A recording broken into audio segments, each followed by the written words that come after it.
Before this video starts, we have yet another art shout out to make. I always love these, not just because I like interacting with the community, but hey, I like seeing all the cool art. A lot of our fans have some really amazing art styles, and hey, so does our editor, Billy HL. And yes, Billy, you can put some of your art on the screen, in fact I'd encourage it, but sadly you're not the subject of today's shout out. Instead it goes to the wonderful Higby Productions, who made this. Very good job, Higby. I actually really like this one a lot.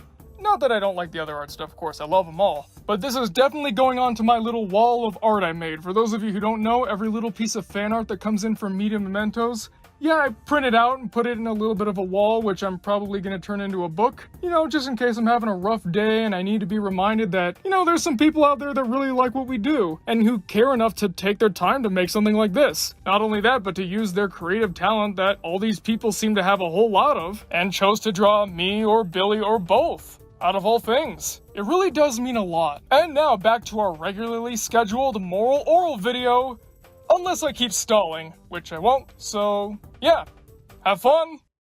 We're back again talking about more Moral Oral. And last time, at least last time in terms of talking about episodes, we left off with the best Christmas ever. Even though that didn't come around Christmas time, but you know what? Who cares? The video's still gonna be around by then. I hope, unless YouTube decides to do something really stupid with its copyright, like it always does. But that's pessimism there, we don't need that. Regardless of what YouTube's doing these days, we're gonna press on and talk about the Moral Oral Season 2 premiere, God's Image, or as I like to call it, Moral Oral Season 1 Perfected. Now, I liked Season 1. I thought it was good, it was funny, and it had some good character moments leading up to what we're gonna get in Seasons 2 and 3. Even so, I do consider it to be the weakest of the 3 seasons, but mostly because of one thing. The formula. Every episode, save for maybe 1 or 2, tended to have the same exact outline. Oral sees or hears something and gets confused, listens to somebody talk about that thing, misconstrues what they say, goes too far in it, and ends up getting punished by Clay. Granted, by this point, the show wasn't mostly about story. At the same time, though, it did feel pretty repetitive, even if it was interesting and funny. God's Image, though, decides to take that formula and make some substantial changes. Just like in the best Christmas ever, Oral is not the main focus. And in fact, it's not Clay or Blaberta this time either. It's kind of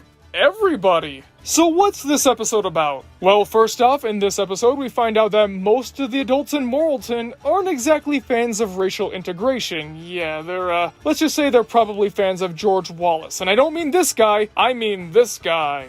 Oral, not exactly hating people of a different race, just not really understanding them, believes that people of color need to be separated because, well, 1, his parents said so, and 2, in Reverend Putty's most recent sermon, he claimed that white people were the ones that looked most like Jesus, and therefore had the strongest resemblance to God's image. As a result, the Figurellis, the one black family in Moralton, are now segregated, but they don't have a problem with it. In fact, they constantly say their catchphrase, "No prob," and they mean it. And honestly, I don't know why they would have a prob with it, because this is actually kind of nice. In segregating the Figurellis from the rest of Moralton, their lives actually become better. They no longer have to ride the crowded parts of the school bus, they get their own drinking fountains, they don't have to be stuck in this overcrowded pool and instead get a nice hose bath, which, by the way, that scene, hilarious, gets me every time. Do the adults of Moralton like this now that the Figurellis are pretty much out of the picture? Nope! They don't like it because the Figurellis have it better than they do. And the kids want to be like the Figurellis, and it's just so horrible! To the characters, of course. I think this goes without saying, but these aren't my views. These are the views of the characters, so yeah, stop typing. Like Clay says at the end of the episode, Oral's big mistake was making things inconvenient for the racists, not the people that they hate, and it all spirals out of control, causing the Figurellis to leave town and Oral getting a spanking from the entire congregation. On paper, this sounds a lot like the traditional Moral Oral formula, but it really takes things in a new direction. Instead of Oral being an innocent kid who misunderstands everything that people says, God's Image is about Oral misunderstanding something, then just kinda going along with whatever the adults do. That doesn't stop them from blaming Oral in the first place, though, just because it was kind of his idea. Like, he started with the initial blueprint, but then the town went way too far with it. And of course, it's always Oral's fault. That's something you're gonna notice coming up, especially in that musical episode. Yeah, we're gonna talk about that more there, but for now, I gotta say that I'm really happy they decided to take some risks. Sticking to the formula would get really tiring, and as much as I like season 1, I don't think I would've liked 3 more seasons of it, so good job, guys! And because it's not strictly focused on Orel, we get to see a lot more of the townsfolk, like Clay and Blibberta, of course, but also Miss Censored-All, Reverend Putty, Coach Stopframe, and the guests of honor themselves, the Figurellis. This is important for 2 reasons. The first being that Orel is fine and all, but he can't carry the show by himself. We need a colorful cast of side characters to help keep things fresh. And the other important reason is that, as time would go on, Moral Orel would be less about, well, Moral Orel, and would be more about the town of Moralton, especially in the unproduced seasons 4 and 5. In fact, word has it that there were going to be entire episodes that barely even featured Orel, if at all. It would be a very dangerous idea to make episodes like those if they just jumped right into them without developing the rest of the town. Luckily, we have episodes like God's Image that put them fully on display, and I gotta say, for the most part, I really like these guys. I mean, it's obvious that they have some very negative character traits, but they're still interesting, even if they're not exactly role models, you know? Having a focus on the side characters also helps the humor as well. Because Orel's genuinely a good-natured kid, the only time we can really see him go far in his dark comedy is when he doesn't know that he's doing something wrong, or if he goes crazy like in the episode where he's not allowed to go to church. Though we're not quite there yet. This means that the show's able to show off just how good it is at dark humor.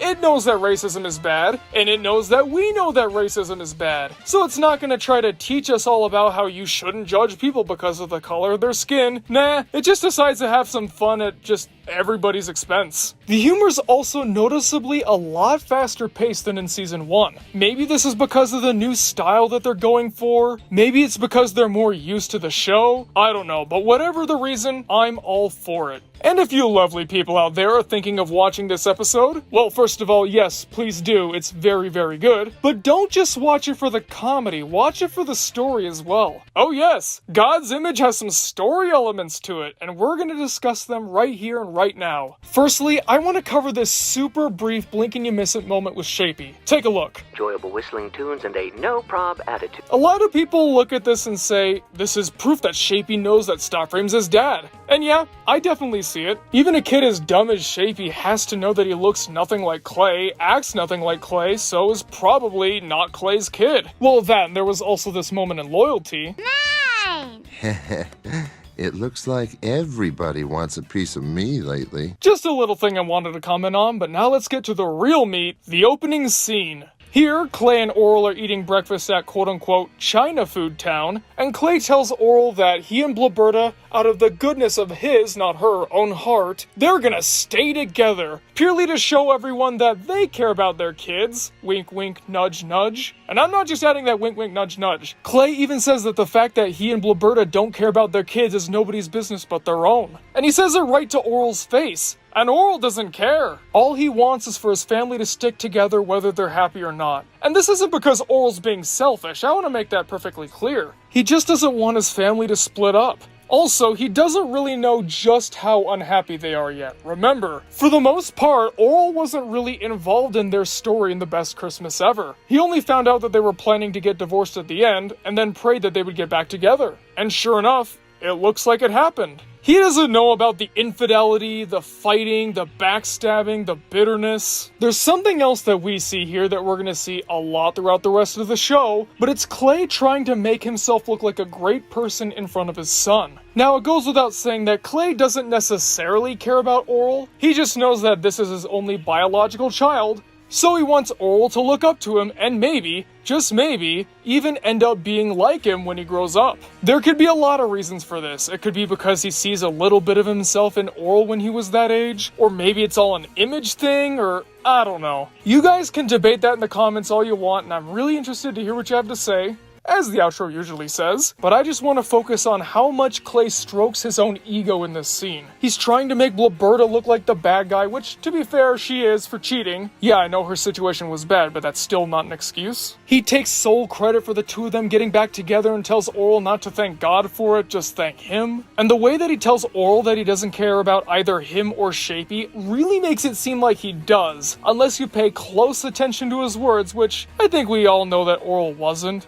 He was probably so happy that his parents were getting back together that he tuned the rest of what Clay set out. And last but certainly not least, this is also the beginning of the Florence and Dottie story. Once again, it's blink and you miss it, but it's there. In fact, it's right here. Then how can a stuck-up pretty lady also be made in God's image? Foreshadowing. Foreshadowing. Where would I place this in terms of overall ranking?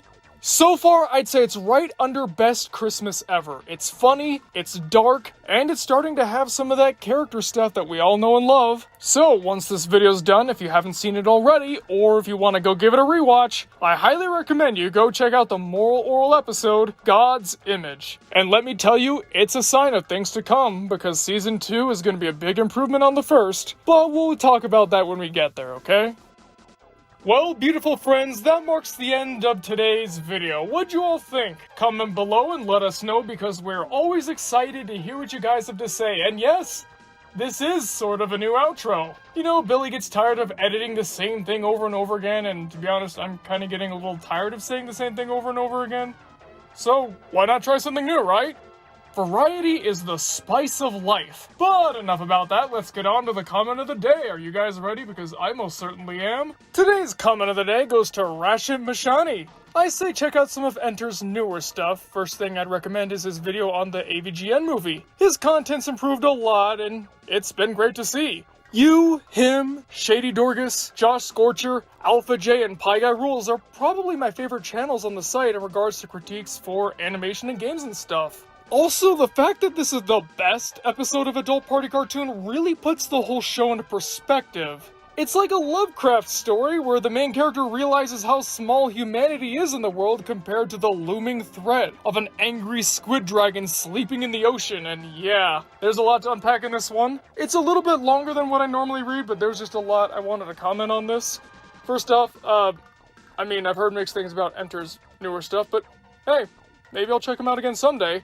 I love Pie Guy Rules as well. Shame he retired. It's just that VTA curse, man. I wasn't the only one to get it.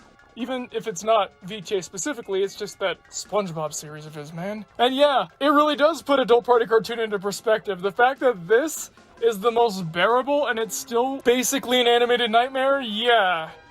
One of the worst shows of all time. I actually think that the internet clout is fully deserved.